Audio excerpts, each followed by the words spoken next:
Hello friends, माया online classes में मैं एक बार फिर से आपका स्वागत करती हूँ और आपके लिए लेकर आई हूँ करंट अफेयर्स के कुछ क्वेश्चन। आज का पहला क्वेश्चन है, भारत यूरोपीय संघ शिखर सम्मेलन की बैठक वर्चुअली मोड में आयोजित की जाएगी। तो भारत यूरोप संघ शिखर की जो ये बैठक है, ये 15वीं बैठक है जो कि एक वर्चुअल मोड में आयोजित की जाएगी। क्यों की जाएगी? क्योंकि ये अभी पूरे विश्व में कोरोना वायरस फैला हुआ है और सोशल डिस्टेंसिंग के का पालन करने की वजह से ही ये जो बैठक है ये वर्चुअल मोड में आयोजित की जाएगी। तो अब मैं आपको कुछ इससे जुड़े इम्पोर्टेंट फैक्ट्स बताना चाहूँगी कि ये जो बैठक है ये 15 जुलाई को आयोजित की जाएगी। 15 जुलाई 2020 को ये आयोजित की जाएगी और इस यूरोपीय परिषद के जो अध्यक्ष हैं वो हैं चार्ल्स माइकल। ये आपको नोट करना है, चार्ल्स माइकल। और यूरोपीय कमीशन के जो अध्यक्ष हैं वो हैं उर्सुला वान डेर लेयन। इस बैठक में जो है भारत और यूरोप के बीच में राजनीति, आर्थिक गतिविधियां, व्यापार, निवेश, उन सभी सहयोगों की जो है समीक्षा की जाएगी। इससे पहले जो 14वां शिखर सम्मेलन हुआ था वो दिल्ली में हुआ था और वो हुआ था 6 अक्टूबर 2017 को। नेक्स्ट क्वेश्चन है, निम्नलिखित में से किस मंत्रालय ने हाल ही में आर्टिफिशियल इंटेलिजेंस आधारित आत्मनिर्भर skilled employ mapping ASWM digital platform launch किया है? तो इसका सही उत्तर है डी, जो कि है कौशल विकास और उद्यमिता मंत्रालय।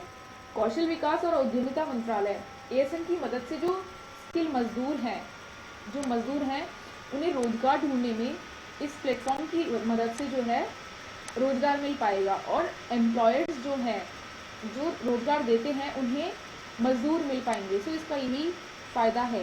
नेक्स्ट क्वेश्चन है, निम्नलिखित में से कौन हॉकी इंडिया का नया कार्यवाहक अध्यक्ष होगा?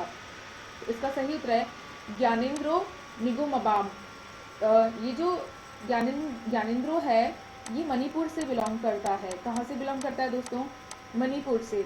इससे पहले जो यहाँ के अध्यक्ष थे हॉकी इंडिया के वो थे मुश्ताक अहमद।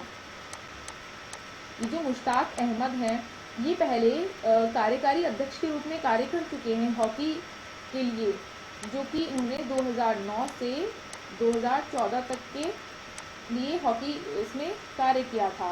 नेक्स्ट क्वेश्चन है, विश्व जनसंख्या दिवस प्रत्येक वर्ष विश्व स्तर पर कब मनाया जाता है? तो इसका सही उत्तर है दोस्तों 11 जुलाई। ये 11 जुलाई के दिन प्रत्येक वर्ष विश्व जनसंख्या दिवस मनाया जाता है।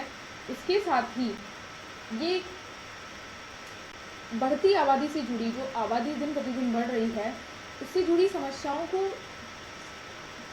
पर ध्यान केंद्रित करने के लिए ये दिन मनाया जाता है। पहली बार ये जो विश्व जनसंख्या दिवस है इसको संयुक्त राष्ट्र ने 11 जुलाई को एक आधिकारिक तौर पे घोषित किया था। कब किया था? 1989 में।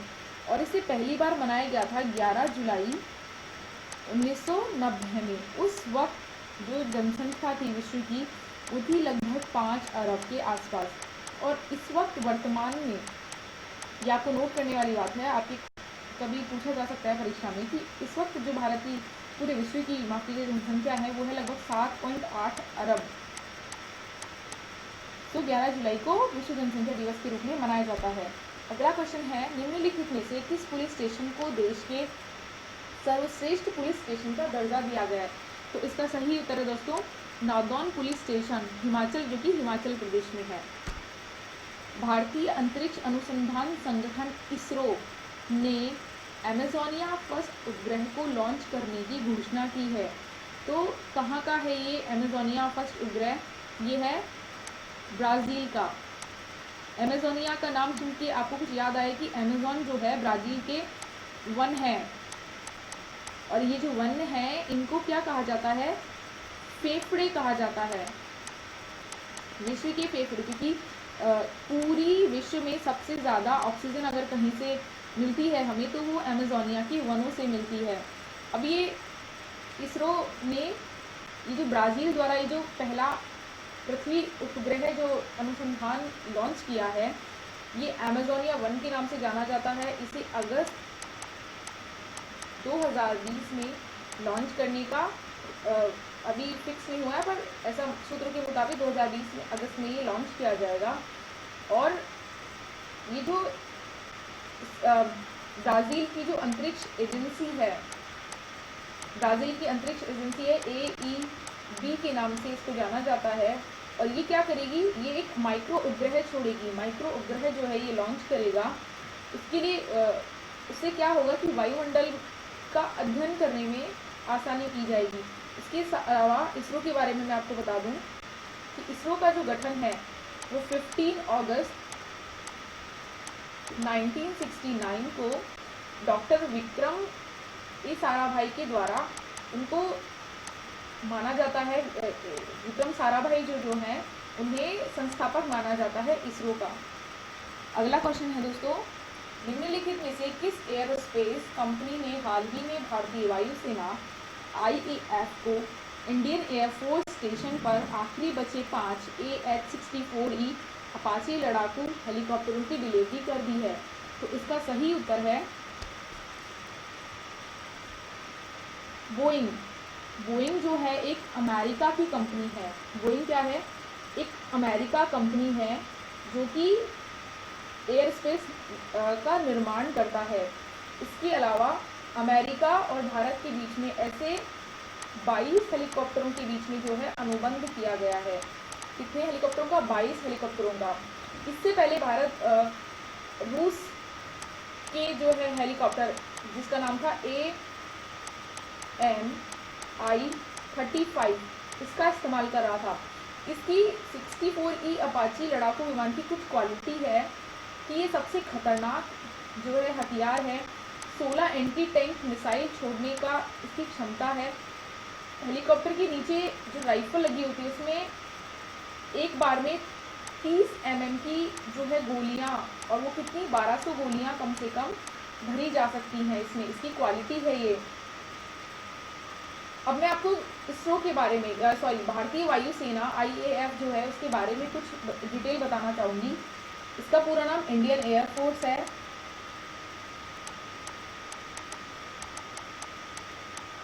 इसकी स्थापना जो थी वो 8 अक्टूबर 1932 में की गई थी। इंडियन एयरफोर्स की स्थापना, इसका जो मुख्यालय है वो दिल्ली में है। और वायुसेना जो दिवस है वो कब मनाया जाता है? 8 अक्टूबर को। वायुसेना जो दिवस है वो 8 अक्टूबर को मनाया जाता है। और इस वायुसेना के जो अध्यक्ष हैं वो है air chief marshal RKS Bhadauria. अगला क्वेश्चन है, ली सीन लुंग किस देश के फिर से प्रधानमंत्री बने हैं? तो इसका सही उत्तर है सिंगापुर। सिंगापुर के अभी हाल ही में ये चौथी बार फिर से प्रधानमंत्री बने हैं। चौथी बार फिर से ये प्रधानमंत्री बने हैं। इसके अलावा जो ये ली सीन लुंग है ये पीपल्स एक्शन पार्टी के उम्मीदवार हैं। पीपल्स एक्शन पार्टी इसके ये उम्मीदवार हैं। चौथी बार फिर से प्रधानमंत्री बने हैं। और मैं आपको ब्राज़ील के बारे में सिंगापुर के बारे में कुछ बताना चाहती हूँ कि ये जो सिंगापुर है ये एशिया महाद्वीप में स्थित है। इसकी राजधानी सिंगापुर सिटी है। यहाँ की जो करेंसी है वो सिंगापुर डॉलर है। यहाँ के राष्ट्रपति का नाम हलीमा याकूब है।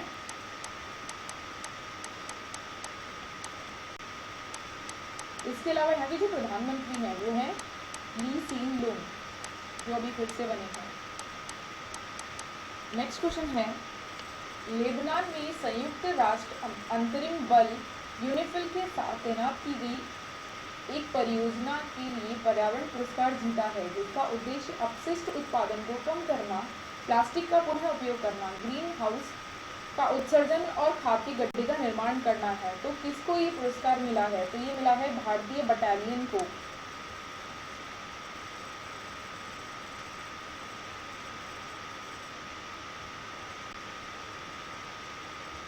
ये जो यूनिफिल तैनात थी लेबनान में संयुक्त राष्ट्र के अंतरिम बल में जो तैनात थी बटालियन जो है उसको पर्यावरण संबंधी फर्स्ट पुरस्कार मिला है। भारतीय जो बटालियन है उसको फर्स्ट प्राइज मिला है किसके संबंध में, पर्यावरण संबंध में। उन्हें ये पुरस्कार जो है यहाँ पे कचरा कम करने, प्लास्टिक का दोबारा से इस्तेमाल करने, ग्रीन हाउस और जैविक खाद के गड्ढे बनाने के उद्देश्य से उन्हें ये फर्स्ट पुरस्कार मिला है। जो सेकंड पुरस्कार इसमें मिला है वो मिला है आयरिश पॉलिस बटालियन को। किसको मिला है, आयरिश पॉलिस बटालियन। इन्हें ये जो मिला है ये वेस्ट इंफ्रास्ट्रक्चर प्रबंधन में IMC की परियोजना के हिसाब से मिला है। इसका उद्देश्य कचरे को जैविक खाद में बदलना था। और ये जो पुरस्कार है, यूनिफिल पुरस्कार है, इसकी जो शुरुआत हुई थी वो दिसंबर 2019 से की गई थी। इसका जो उद्देश्य था इस मिशन का जो उद्देश्य था वो था पर्यावरण संबंधी जो उपलब्धियां हैं उनकी पहचान कराना।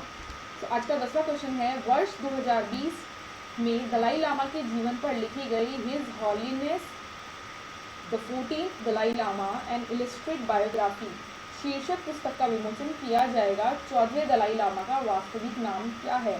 सो इसका जो वास्तविक नाम है,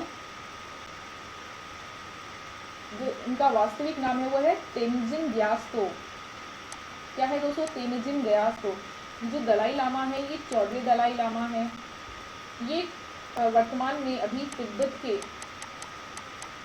क्या है, राष्ट्रीय अध्यक्ष हैं। इन्हें तिब्बत के संरक्षण संत के रूप में भी माना जाता है। इनकी जो एक उपाधि है वो एक संत की भी है।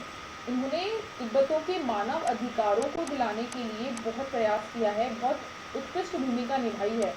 इसको मानव अधिकारों को दिलाने में दलाई लामा को विश्व में, दोस्तों ये बहुत इंपॉर्टेंट चीज़ है, दलाई लामा को विश्व में शांति के लिए इन्होंने शांति स्थापित करी। शांति के लिए इन्हें नोबेल शांति पुरस्कार से भी सम्मानित किया जा चुका है। इसके अलावा ये जो पुस्तक लिखी गई है इसके लेखक का नाम क्या है? इसके लेखक का नाम है तेनजिन गए टेथोंग। दोस्तों ये बिल्कुल इंपॉर्टेंट चीज़ है, पूछा जा सकता है, तेनजिन गए टेथोंग। Thanks for watching. Please like, share and subscribe. Thank you.